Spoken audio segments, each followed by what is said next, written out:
Hello, everyone. Thanks for coming. Tonight's presentation is going to be by Steve Moffitt. He's going to talk to us about the Continental Divide Trail. Thank you. And I'll give a quick Audubon intro. I'll stall for 5 minutes. Anyway, the Prince William Sound Audubon meeting dovetails now with and has for a long time before COVID, dovetails with the Prince William Sound Science Center lecture series. So we're starting that up again. We want to kind of make aware our footprint again. You know, the Prince William Sound Audubon is out there, and we have a sign-up sheet because I'd like to get a copy of that so I can update my email list with people who want this stuff specifically, and also get interested in local conservation issues and stuff. So anyway, that's what tonight's meeting is, and we have it's usually the third Tuesday of the month is what works out to be the Audubon meeting. That said, we like to kind of start talking about bird things on the Audubon meeting, and that includes new sightings of birds that have been seen around lately. And I think I saw a post from Lauren Bean of possibly the first piece of the year. Does anybody have anything to add to that? Yeah. We talked about 30 rusty blackbirds. Rusty blackbirds, oh cool. Yesterday and the day before. And where was that? The Forest Service goes to John Bush. Right there. Okay. And Bill, you had a couple sightings, I think, you emailed me? Yeah, I saw 7 snow buntings at Burton Bay. That was kind of wild. 10 days ago. And then a couple of days ago, I got a shuffler in a slough by my house, which is unusual. I've never seen a shuffler here in the winter. Yeah. So kind of cool. Spring is definitely starting to happen. Lapland Longspur yesterday. Oh, okay. Yeah. So yeah, things are looking up. So keep those sightings coming. You can email me or certainly post it to Cordova Bird Alert. That's a really good place that kind of gets everybody's attention, and there's people want to go out and look for this stuff. And Kate, you're doing next month's talk about her hummingbird banding. So yeah, it's gonna be on the Lucas Hummingbird Project, the last Hummingbird Project, and then we'll also discuss, how to get ready for the hummingbirds coming in. So that'll be April. He's got to count it. The third Tuesday in April, whatever day that is. will be her meeting. And that'll probably be our last of the season. Typically, we just band for the summer months when everybody's kind of going April on different 18th. ways. Okay. April 18th? Okay.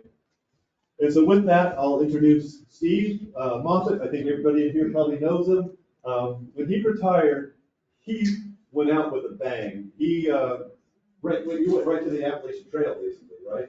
And so I thought, man, when I retire, I want to be like that. And anyway, he's been an inspiration in just diving into his new life with retirement, and it hasn't really stopped since.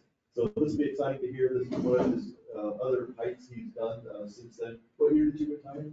17. In 2000. He's been staying busy ever since, putting on a lot of miles. Appalachian Trail, Arizona Trail, and Continental. Yeah. So anyway, here's his presentation on the Continental Divide. This is how you retire. Thank you, and I'll apologize immediately because I didn't check this on this projector, so some things are routing on me. Do we have to have the overheads on? We can turn them off. Pictures. I look better with the light.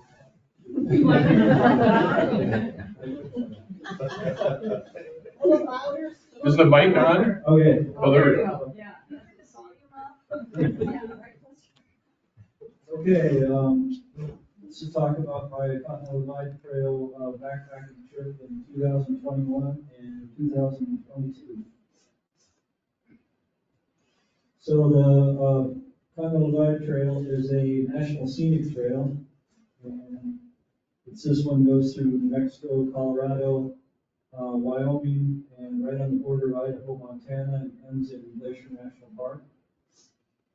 And it was the third designated national scenic trail. The National Trail Systems Act was passed in 1968, and the PCT, or Pacific Crest Trail, and AT, or Appalachian Trail, were the first two designated in 1968. And the CBT was was designated in 1978. So currently there's 11 National Scenic Trails. I'm sorry, that's another graph that wasn't there on my studio display. So the PCT, CDT, and AT are what's known as the big three for thru hikers. So if you complete all those, you essentially complete your triple crown. So some basic information about the CDT. It's not a complete trail yet. So you can finish the trail anywhere from between 2,700 and 3,100 miles.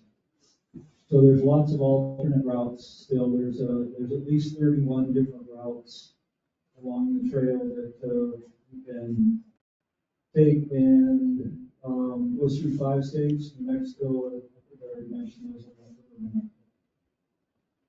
So also there's about 457,000 vertical feet of elevation gain on the trail, which is basically the same as the Appalachian Trail, but it's over a longer distance, so there's less elevation gain per mile. So high points, Grays Peak in Colorado with over 14,000 feet, and the low point is 4,200 feet at Waterton Lake at the border with Canada, and then also at Wartburg in southern New Mexico.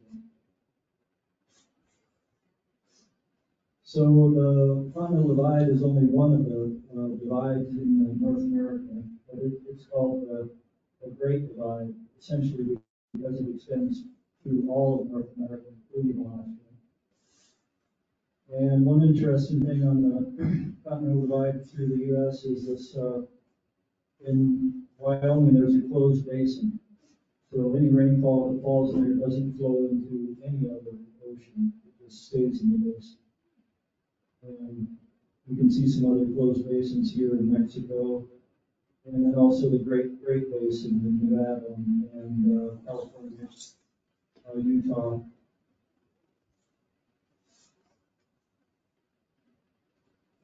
Back one. Oh, look at that one. That one's definitely worked also. Yeah.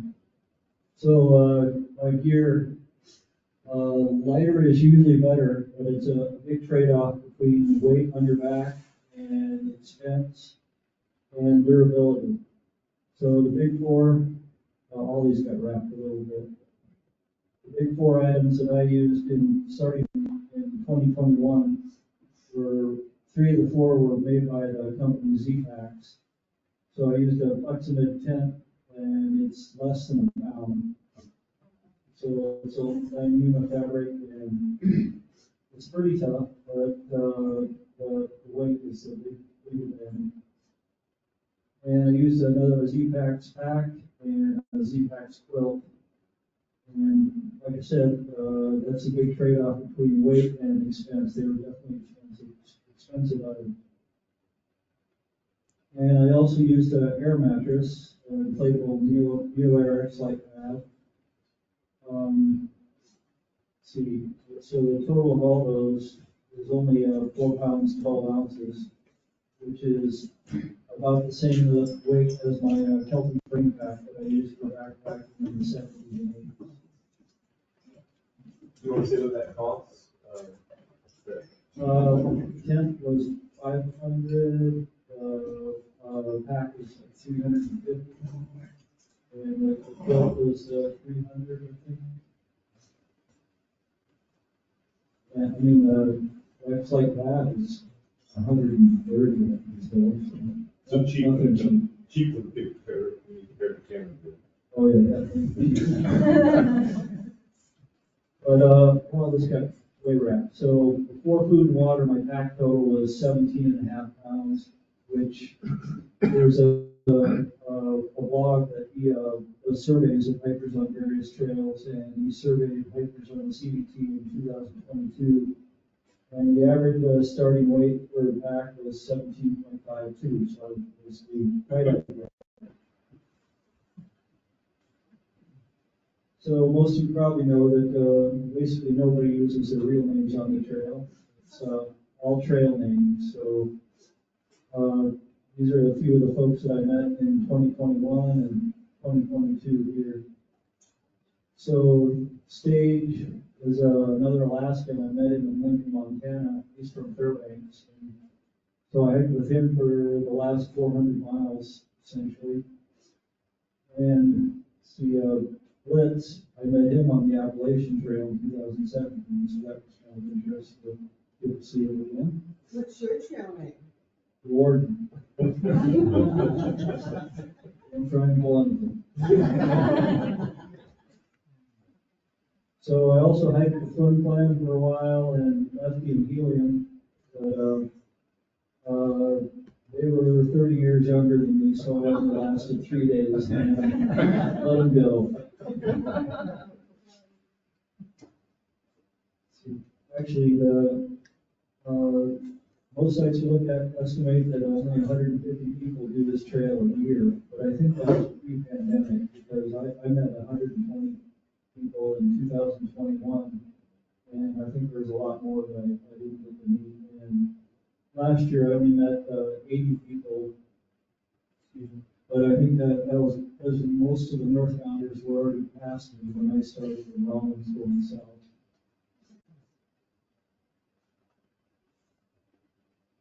So this is just to creep you out a little bit. Will this work? I think I can do it. Yeah, I got it. So I just wanted to talk about some of the things that I worried about on the trail, and bears, snakes, and ticks were at the top of the list in the Appalachian Trail, and again this year. Well, It worked earlier.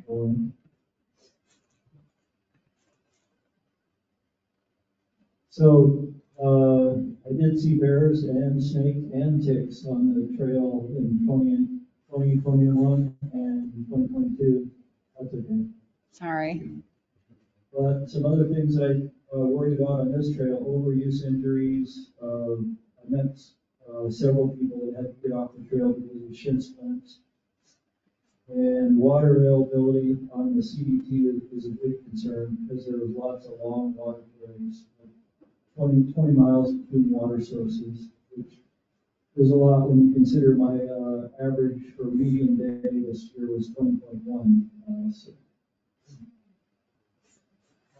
Lightning, Colorado in particular, you're up above tree line. The average elevation on the trail there was 10,000 feet.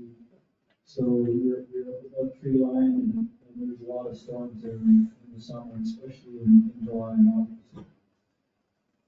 Dead trees, Montana in particular last year, or in 2021, and New Mexico and Colorado this year both had lots of fire-killed trees and beetle-killed trees, so you really have to be careful where you set up your tent. Colorado also altitude sickness. Since I came from sea level Cordova and above 10,000 feet, I had some mild altitude sickness symptoms, so I definitely had to make sure that I tried to camp low if possible. And the last thing, which is usually not on my list, but was dogs. New Mexico had a bunch of feral dogs, and I had, going into Cuba, New Mexico, I had 5 dogs coming after me down the road, so I had to climb up the gate and dial 911. Get a ride into town from a sheriff's deputy. And the Trail Association at the time put out a warning that in that same area there was a pack of up to 13 feral dogs to be concerned about. So, and lots of people were posting that they had to fight off dogs with their hiking poles in the area. So I wish I would have had bear spray for that for the next year.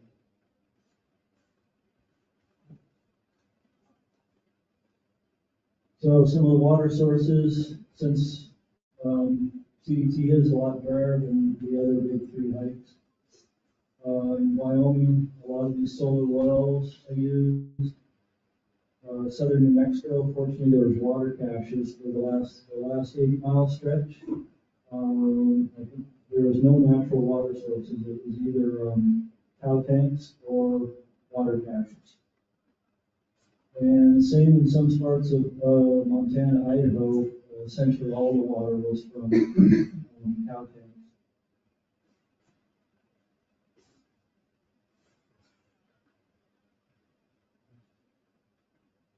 Oh, there is some possible water sources I examined in this dry stretch in New Mexico.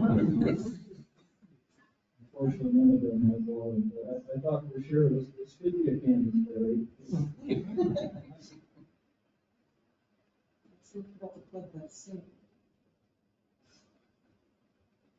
So one of the things definitely you had to deal with on the trail was the possibility of bears, squirrels, mice, raccoons, marmots, depending on where you were at, was protecting your food. So I used an air sack with a hop sack bag. I carried one on the whole trail both years. And Wyoming was pretty much the only thing you could use because there were no big usable trees to hang your food on. So when I got up into Montana, though, I got up into some aspens and I started doing the normal food bag hang like that. And also in Yellowstone and Axel Glacier, most of the campsites had poles like this you could hang your food bag off of. And some of the ones in Glacier above tree line had bear boxes.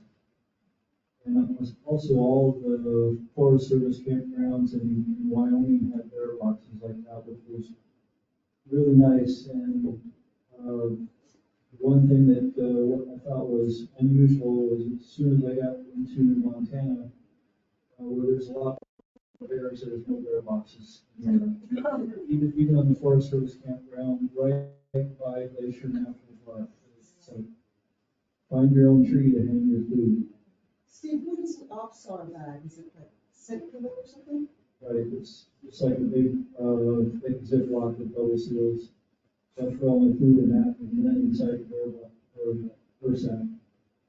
And the bear sack bag is it's like Kevlar material, and the line is like Spectra line. So I've read some people have had bears chew a few small holes in it, but we've never had a bear chew all the way through it. And so they're good for keeping the bears from getting rewarded, but the problem is if the bear does get a hold of it, it will probably crush everything in there so it won't be useful for you out. So I did meet one guy that had a bear that got through his air sack near Steamboat Springs, Colorado, and said that all the food was useless. It was all mess. Just like it becomes in our stomachs. Except mixing freeze-dried food with other food and not gonna work. So I started a hike here in Rollins in 6/13/2021 going northbound. And I started in Rollins because 2021 I tried to get permits in Glacier, but I wasn't chosen in the drawings. And then I thought maybe I'd start south at the Mexican border, but the Trail Association was still discouraging people from getting on the trail in the spring of 2021. So they weren't going to put out water in the caches, and they weren't going to use shovels to the border. So decided to try and start in a city where the trail goes right through, so I don't have to hitch to the trail. So I could fly to Denver, take a bus to Rollins, and immediately start on the trail. And so all these city names highlighted here, those are places that I resupplied along the trail. So some critters that I saw in the Great Basin going north of Rollins, lots of pronghorns. Unfortunately, the only one I could get close to was one that was in the city of Rollins. All other ones, you'd come over a rise, you could see pronghorns, and they'd be 55 miles an hour below the vehicles.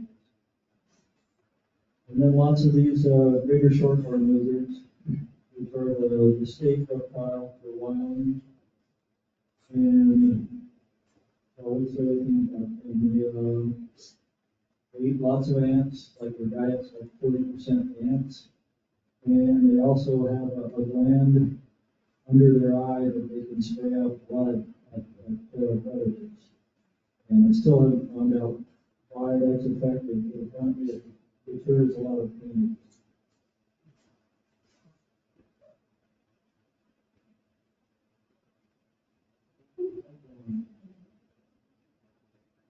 Okay, this is the Great Divide Basin.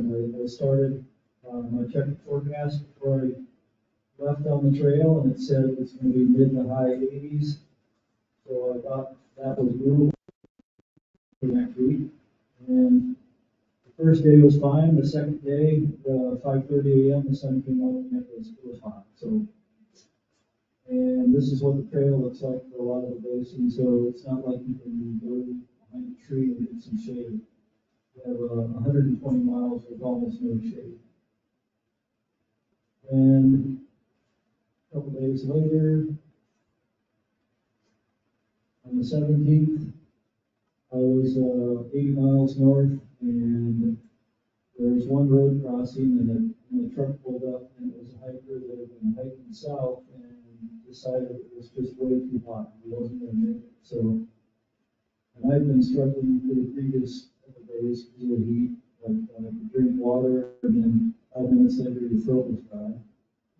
So he showed me what the outside temperature was based on what his truck showed, and convinced me that it's probably a good idea to get off the trail. So I got off the trail, went to Lander for a week, waiting for the heat dome to break up and to cool off. And when I got there, I could see these are the 3 days, previous days that I was hiking. It was 107 in Sheridan. We got 107 in Salt Lake City. The whole west was well over 100 for those 3 days, and the day I got off was by far the worst. 123 in Palm Springs, 118 in Phoenix. So I thought that was a big decision. So after a week off, I got back on the trail, and I skipped the last 40 miles of the basin just because I was tired of that heat stuff. And I went up to the winter range where there was trees and mountains and lots of water. And there were flowers that I've never seen before. But by the end of that first day, I started getting into a bunch of lone tree down.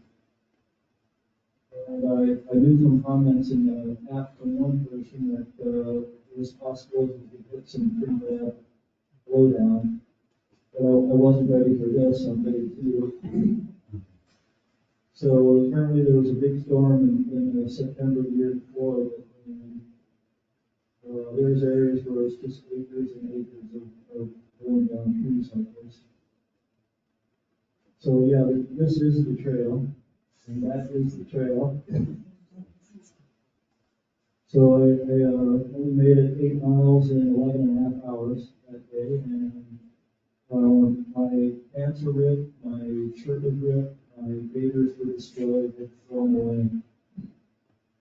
So I made it to Big Sandy Trailhead and got a ride into Pinedale so I could talk to the Forest Service folks and try and find out what was ahead of me. And it sounded like it was much better, so I came back to the trail and was able to avoid most of the blowdown from then on.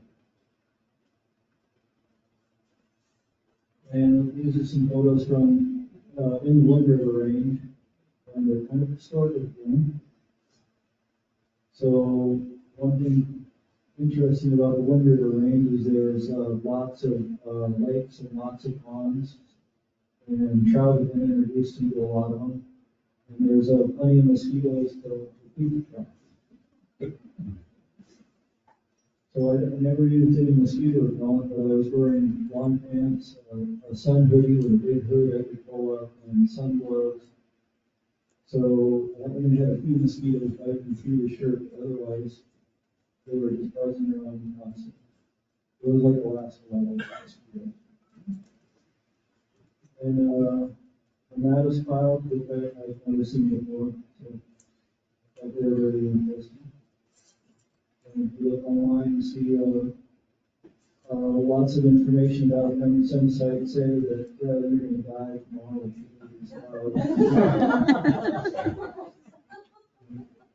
Other ones say that, by lightning? yeah, because of the storms that are going to be associated with them. But then other sites say that when you see those clouds, that means the storm is past. Even weather sites have different interpretations of it. So there was lots of mountain views in River Range too. This is the Neck Peak. It's the highest peak in Wyoming, at 13.8, and 1, 2, 3, 4 peaks right around it are all over 13,000 feet. And Square Top Mountain, that's right at the north end of the Wind River Range. You turn out of the range right after you pass that peak. Yellowstone National Park. I really enjoyed the park. I stopped and hitchhiked into the boys Wyoming beforehand. There was cell service south of the park, so made reservations. So this is Heart Lake, and you can see there's hot springs and the geyser field right behind, between the lake and Sheridan Mountain. And that's where my first campsite was.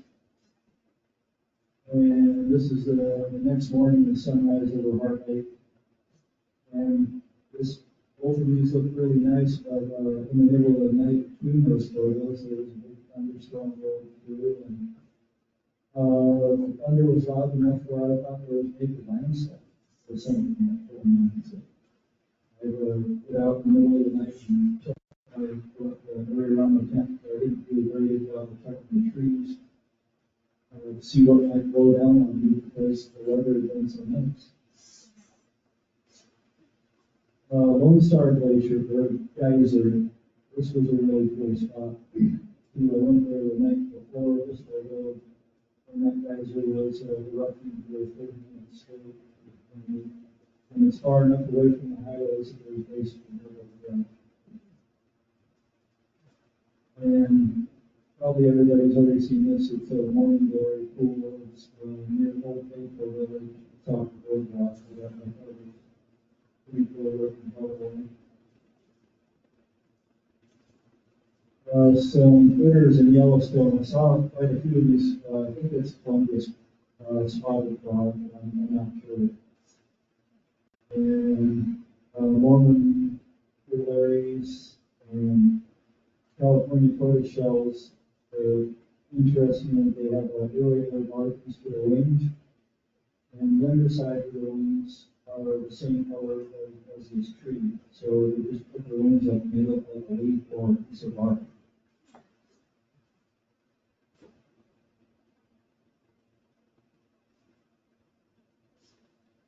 So after Wyoming, I came from Summit Lake in Yellowstone, and I took the Max In alternate, and then on up to Limiter resupply, and I actually had to go up the drilling because I had new shoes sent drilling.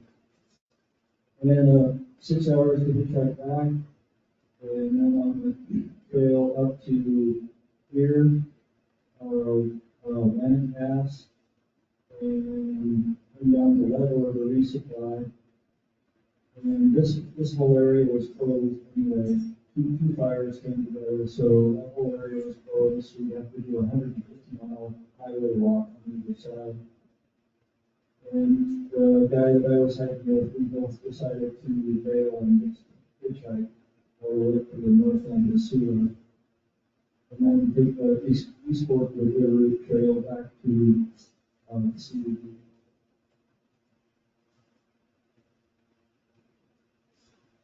So that ridge running north of Idaho is pretty cool. It's right on the border between Idaho and Montana, so got lots of border markers. And that's a trail marker. Yeah, it was all up, just big rolling hills, great views. And because of the fires, great sunsets with color, and this is a sunrise. From this one. I think you're right, the colors aren't quite as, we would expect. So I did see lots of, birds on the trail, in particular, especially in Montana, lots of grouse. And all of them that I saw were francolins. And also lots of dusky grouse, some greater sage grouse.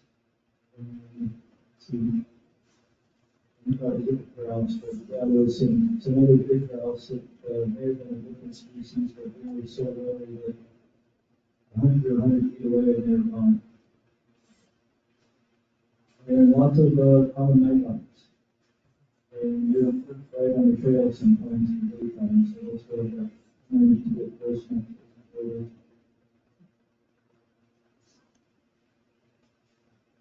You hear a mouse?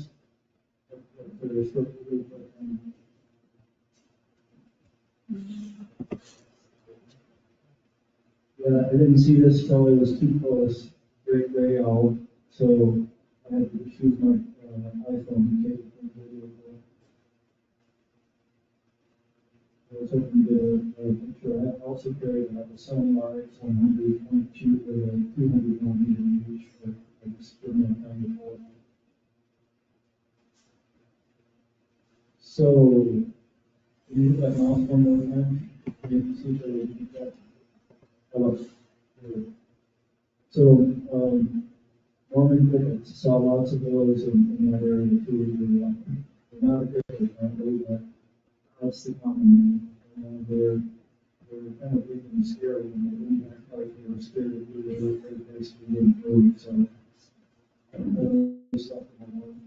How big? 3.5, 4 inches.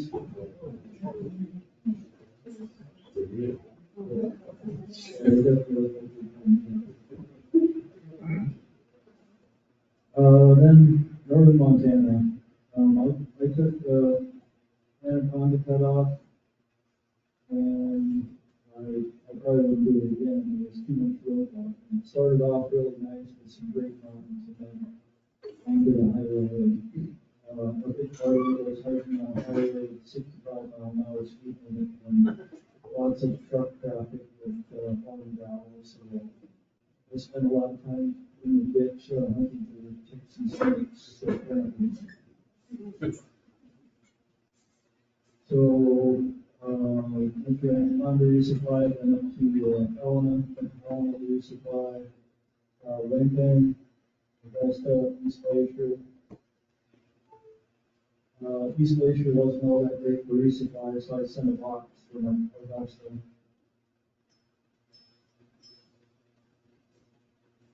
And some photos in Montana there, the south end of Warren Lake and one of the Pinto Creeks. So there were several Pinto Creeks. And north near Helena, another sunset through all the fire escape. And with all these peaks, did you have to hike to the tops of those peaks, or? not these ones, but over the Green Mountain, the Green Mountain behind this one. But I was just wondering, like, what percentage of the trail do you think you had to hike to those altitudes? I mean, was it sporadic, or was it? Well, Montana, we went over a fair number of weeks, but not within the range. I think that is the divide. If you follow the divide, you have to go to that. But yeah, the trail goes close to the divide, but you can't possibly stay on all those peaks. There's definitely no water. But it did come over Green Mountains here and then through Wilson Park Pass. Which they had a big display with information about the crossing. Is that Bob Marshall? It's south of Palmetto. It's just north of Rogers Pass, which is Highway 12, goes between Missoula and Great Falls. Just north of, Lincoln. North. That was the last resupply before. Northeast.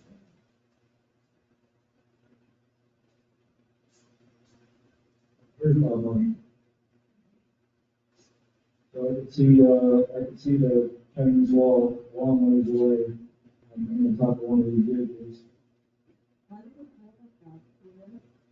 Just, it's a Great Wall of China. Great Wall of China. And, this section is about 12 miles long, and what I read online, we estimated about 1,000 for most of that distance. So it's a trail right at the base of the wall there? Is that- No, I walked over the base, it's down here. And, near the end, I saw some mountain goats up on the hill, which I didn't expect.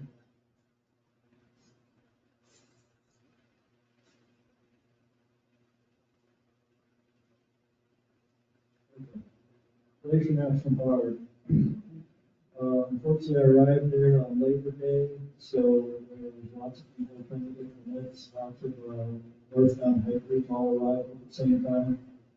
So I thought there was going to be some shootouts or something to get permits.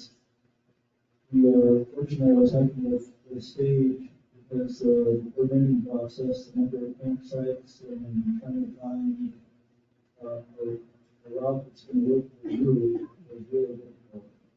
So he went through all that stuff and had a route figured out for us that we might be able to get permits for. So we ended up getting permits to start the border of Canada at Chief Mountain Trailhead, and then hiking down, and so that's Chief Mountain there. And then hiking down and off and going off the Chief Mountain Trail over this Stony Indian Pass Trail. And it was a great route, lots of good stuff. So this was before we even got the permits, we had to hike the East Glacier to Medicine. And this is a scenic point on the way to Medicine. And what was kind of cool was seeing all the fossilized ripples in the sandstone at the over 8,000.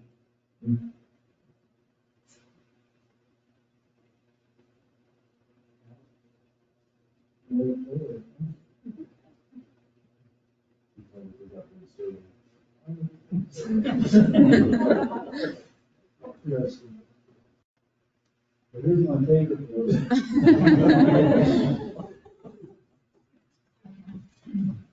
What? That is an action park? Mm-hmm. That's what I built it with. So that was the end of my trail that year. Well, it wasn't. When I finished in Glacier, it looked like it was too late to flip back to Rollins and hike south, so I went to Denver and rented a car and went to climb the Grace Peak, the highest point, 14,000, and Grace Peak, and they were 14,000 nearby, and then I went and climbed Mount Elbert and Mount Massive, 2 more 14,000 foot peaks. Elbert is the second highest, and I went to Massive the third. And when I was on top of Massive, I got what's known as a massive headache. And I was like, oh, it's wrong. Because I'd been at altitude for a long time, so I was pretty altitude sickness. And it turned out it was COVID, so that was the end of my trip to 2021. But in 2022, I went back, started it in Rollins again, going south. And this does not like me.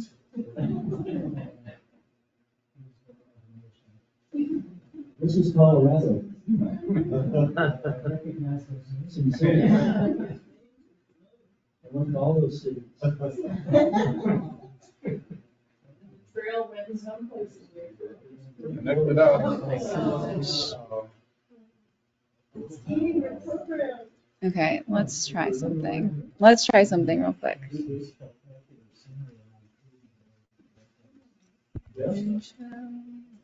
Hang on.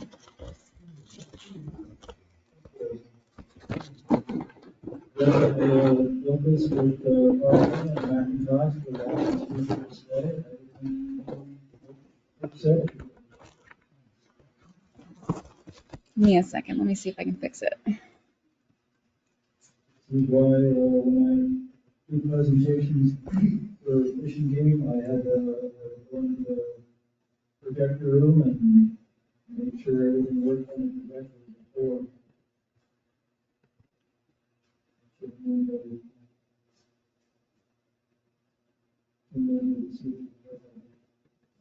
So from Rollins, what's the next, nearest town to the south down the trail that you? So I sent a box to encampment from Baroda, which was a big mistake, it cost $57. Ship it, and then when I got there, the Great Basin, just like the previous year, it was so hot. It was like 95, so by the time it was 3 days to get to the encampment, I hardly ate any food, it was just too hot. So I put a whole bunch of food in a hiking box, and another hiker came in and immediately grabbed it all. Does anyone else who works at the Science Center have a PC? Oh, yeah. All right. Yeah. So that's back a few slides. Sorry. That's the first one that was completely blank. So this is the Glacier National Park. Hagen Pass saw 5 different pronunciations of that online.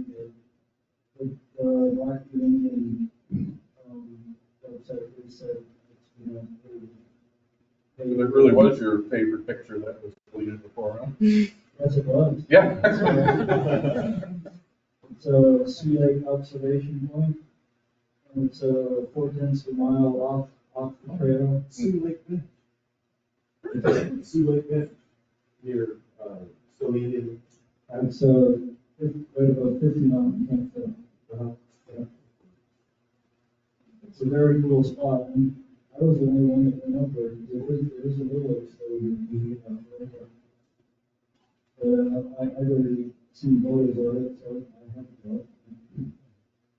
But yeah, it's like 400, 500 people down to the lake. And some glaciers. And this is all from the fire, all the smoke still. Sun is orange. And for the engine pass, that was pretty cool too. I could see people on the cliff and the trail can go across here and not up across the lake. Yeah, I thought it was really another 400 foot for the lake. But if you tried to jump, unfortunately, you wouldn't reach the lake. Oh, now I have a question. You listed the things that were dangerous on the trail. What about the hiking divisions? I mean, there must have been some dangerous areas that you were in. Would you It's say dangerous, I mean, because of exposure? Or- yeah, dangerous because of you could fall off the side of the mountain. Or,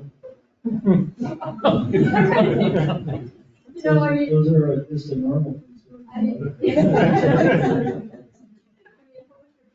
this seems like, oh my gosh. Oh, I don't push it on. You never felt like I can't do this because it's just too soon.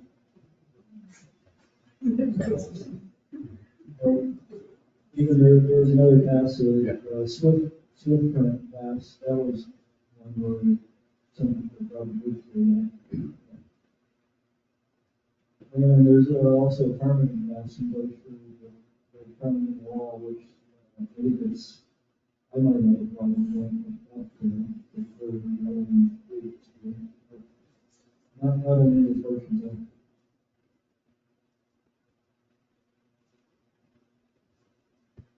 Okay.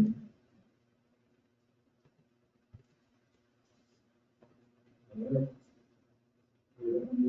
I started getting loans again from the south. And there's encampment, and I hitchhiked into encampment and got a ride with some members of a band from Denver called Jesse, who I don't know about, but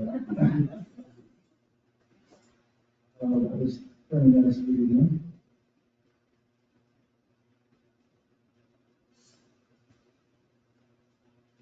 I'm back here. Yeah, now. So Colorado, about 726 miles if you follow the red line all the way. And like I said earlier, the average elevation of the trail is 10,000 feet. So I pitched into Steamboat Resupply. The trail goes right through Grand Lake, where Rocky Mountain National Park is headquartered. And pitched into Winter Park. Let's see, Dillon, that's, I think the Silverthorne Dillon alternate trail, and it goes right through the city of Silverthorne and Dillon. But all the other places you have to hitchhike to get through, except for Creek. So I took the Creek off,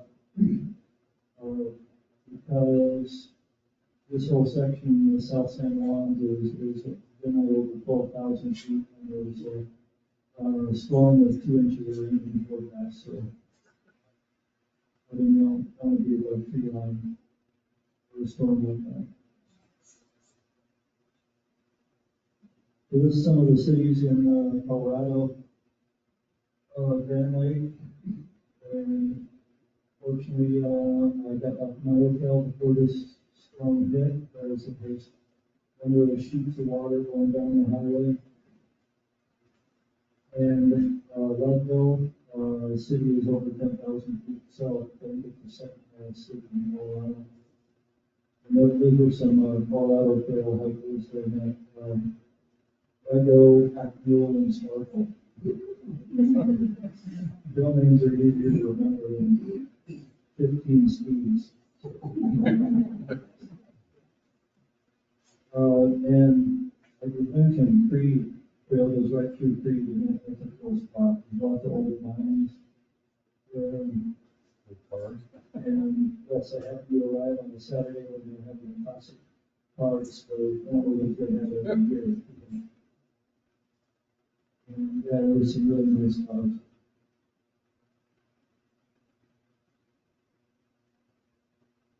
Wildlife in Colorado. I took the Silverthorne alternate and lots of moose up there. There was three bulls and a cow here, and that's where the trail goes. So, and they were just acting like they've never seen a person before, so I just went right around them. And then also we're looking at the city of Silverthorne. There's 2 big bulls out there, and those willows. Yeah, a lot of Colorado looks like great moose habitat, so they don't have an issue here in another thing. Whitetail ptarmigan. We were at the main ptarmigan pass.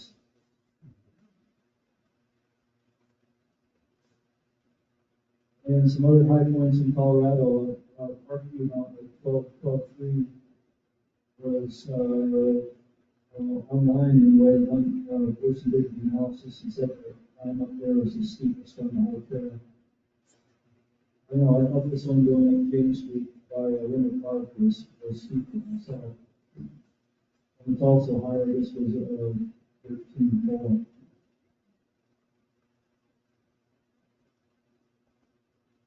All of these views in Colorado, all above 12,000 feet.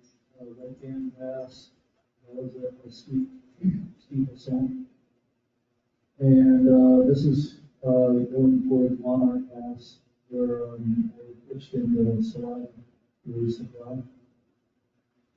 And this is near, right before the creek cutoff, right by another 14,000 foot San Luis Creek, which I was going to climb, but when I got to the top of the pass, it was probably below 50. It was just way too close.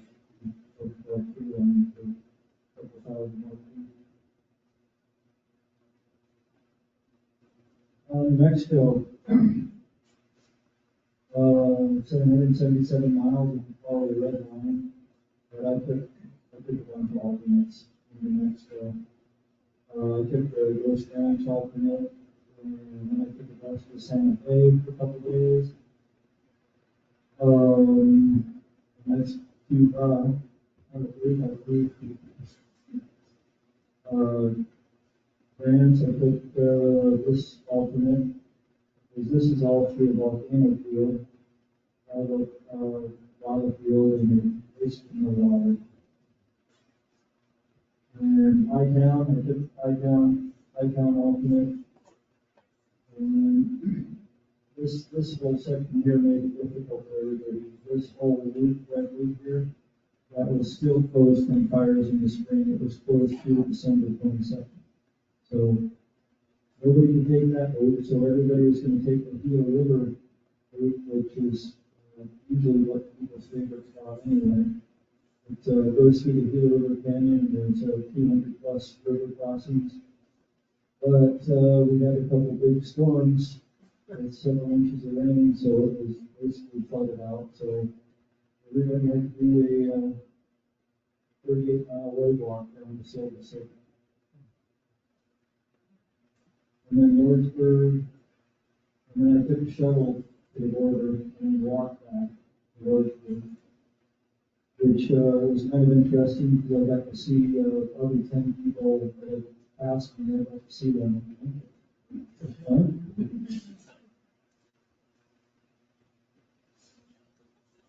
Okay, that's, let's see. Oh, this is some of the sandstone canyons just south of Ghost Ranch. And Ghost Ranch, I don't know if you guys are all familiar with it, it's pretty famous just as a rodeo peak, just based out of the country. And see, this is just north of Grants. There's a big sandstone plateau you cross. There's also the old volcanic neck sticking out of the center of it. And then go from this area up onto a big Grant or a big volcanic plateau. And come across the Grants where we drop back down. And I spent the night up here on the plateau with all the way to the city, which apparently nobody else has ever done before, because there was nothing but sticker bushes and cactus. So it took me a long time to find a spot right up there. And this is that Gila River Canyon that I wanted to do the hike along the creek through.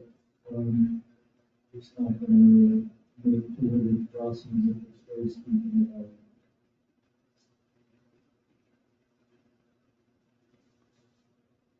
Okay, some critters in New Mexico.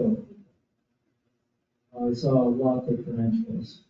I'm not sure if that's just October when you generally see them more, or just because they're on the rain.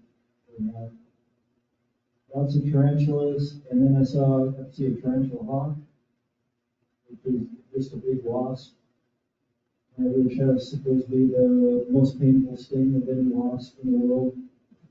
And they have a stinger that's up to a 30-inch long. And apparently it's really, really, really painful for like 15 to 20 minutes. Like debilitating, you can't do anything. Just lay on the ground and put your legs across the knee. And then you're better. Oh, and then I also got to see some black widows,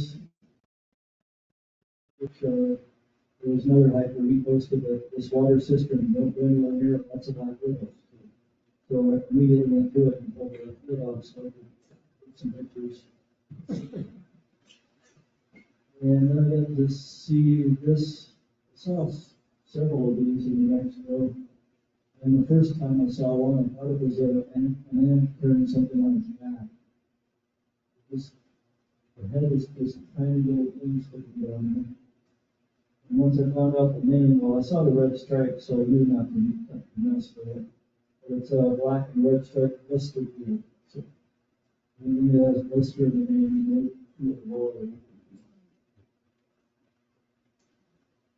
and there's a few of the snakes that I saw. I was gonna have to identify these people. I looked around online and I wasn't able to go. One of the right was the snake, the one on the top left, might be a really snake, but I can't tell. Both of them were a little less than 3 feet tall, very big. The coach up there, race there. And both of them were on the road. This is the white line. And this was back on the sand road. And so I had to move this one off with my hand and hold it because it was a bunch of crap. It wasn't going to last very long.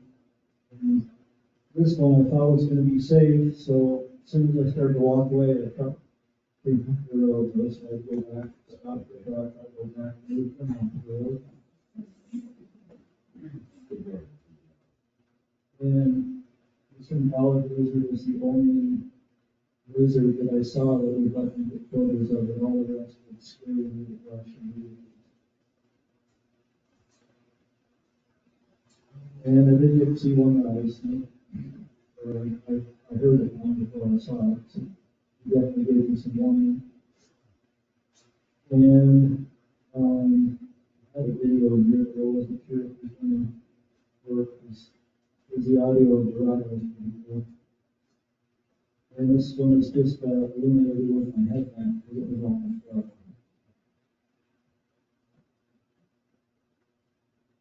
And this is my last slide. Some leaf colors coming into New Mexico from Colorado. This is Flint Hill or Torero Criminal. And that's near Bush Ranch. And this plateau is famous because Durga Peaks painted at least one time. And I tried to take a bunch of star photos on the trail, but generally they didn't work out well. The Sony camera I was using, it's f4, so it just doesn't have enough light, so your exposure would be too long. Stars just but this one turned out pretty well. So that's it. Thank you very much for taking questions about anything except why all my labels got exposed to them.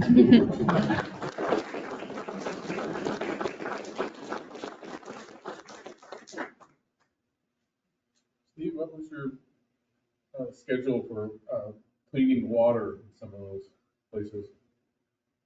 For cleaning water, Well, filtering it or treating it or? I used a soda squeeze filter, and then I also carried AquaCAD. And so I filtered everything that wasn't from a city water supply. I definitely met some hikers that apparently got sick in the Great Basin, even though they filtered their water. So when I met several of them in Town, they were filtering water from city taps. They had such a bad time, they were just like, not doing this again. So what time of year is it when you finish Southbound? I finished November 7th. And then on your northbound, September 12th.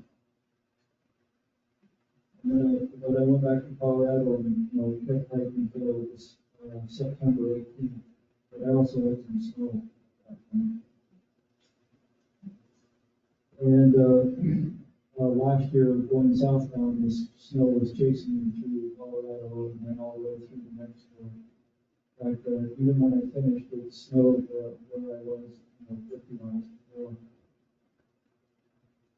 your quilt was adequate for that? My quilt was plenty adequate for this trip, although I also had a trip that I learned on the Arizona Trail, a small melting bottle and filled with boiling water. Put it in my bag with me. I'm cold, I'm a cold sleeper. So what's next? I want to finish those 204 miles in the west of the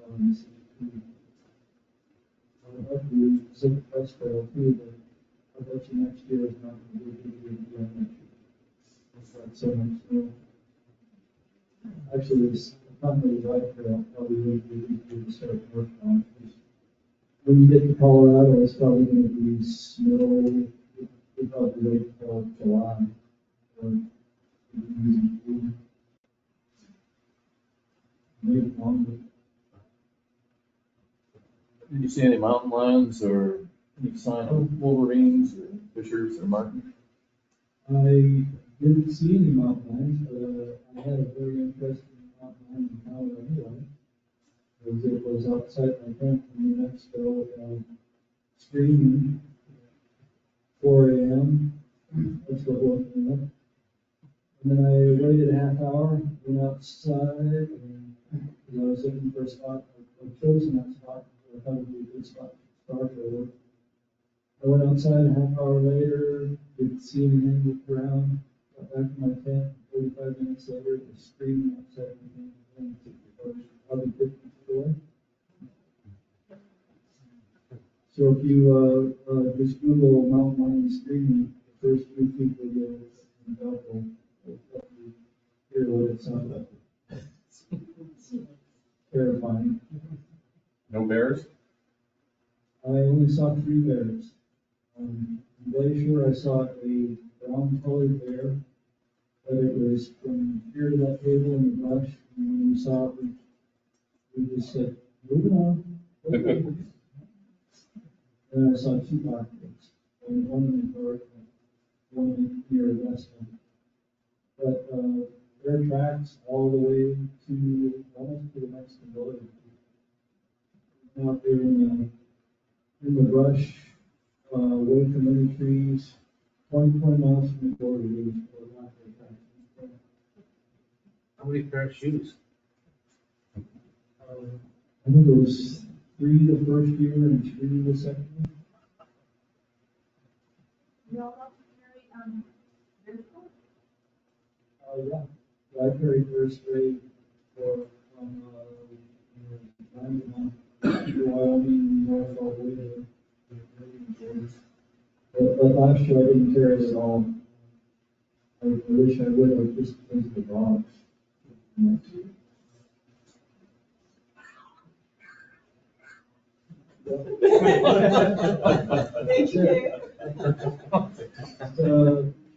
It sounded like somebody being murdered, is what it said.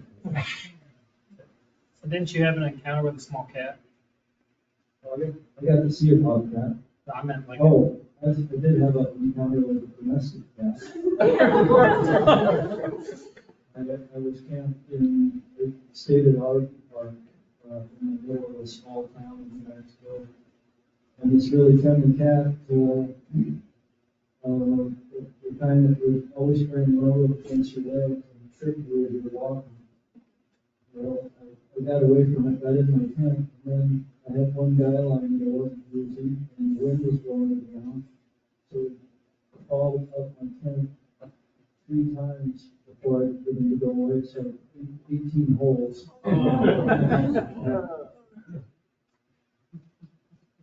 Which I haven't fixed all of them yet.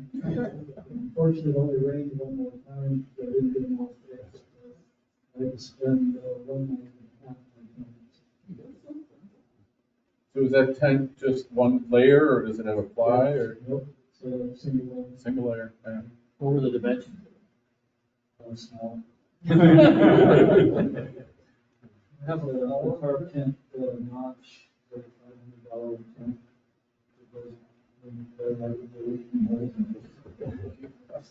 So roughly 5 by 7 feet. It's, you can fit your sleeping bag in there and basically, so enough room on the side. Did it have a floor? So the other interesting encounter I had was just south of Yellowstone with another critter that I never figured out what it was. I heard some noise coming down the trail at midnight.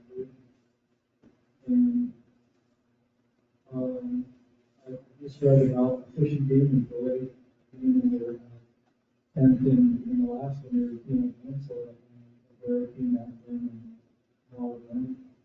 So the noise at first sounded like hikers, so but then it's like, wait, it's midnight 30, and I'm not seeing any headlights. And and whatever it was turned straight off the trail and made a beeline from my tent. And I was just sitting in my tent with my bear spray, like that's really good. And it went right next to my tent, hit one of the power lines, whang. And I had my adrenaline rush from my toes to the top of my head. And it just kept going.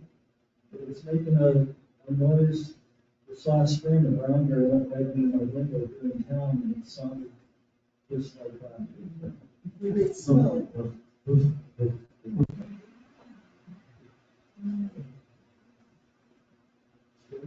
For your resupplies, did you always send stuff ahead, or did you sometimes just go into town and get what you needed?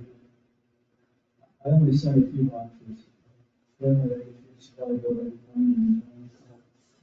It's much easier. And sometimes you're not really satisfied with the resupply. So Rollins, Wyoming, had really great resupply.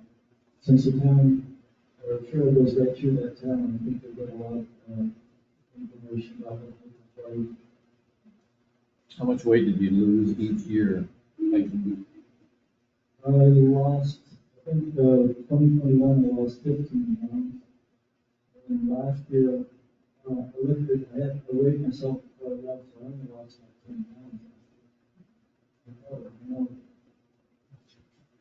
Whereas on the Appalachian Trail, I lost like 25. We're just getting in shape.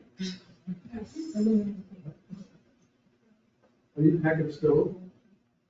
Yep. A canister stove. I've tried it out still before. I tried it out for 300 miles in there. I want some hot food.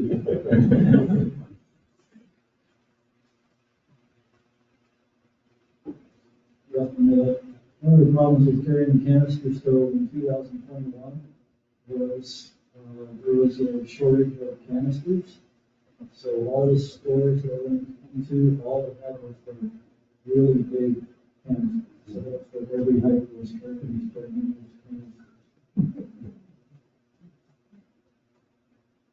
Last year in Colorado and New Mexico, lots of places that had small ones, so that's where I settled. Saved a lot of weight. One of those big ones last week. Big ones? Yeah. Hundreds of miles. By canister, you mean a propane stove? So the 1 pound canisters are 2/3 the height of whatever this is, a speaker, right? The green ones. I was, the ones that are branded by the always like. And are they much shorter than that? Than this? Yeah, Oh, yeah, lots. like 3 inches tall. Or, The small, really small, what the weight is, it only is how, the ones that were available in 2021 were double that.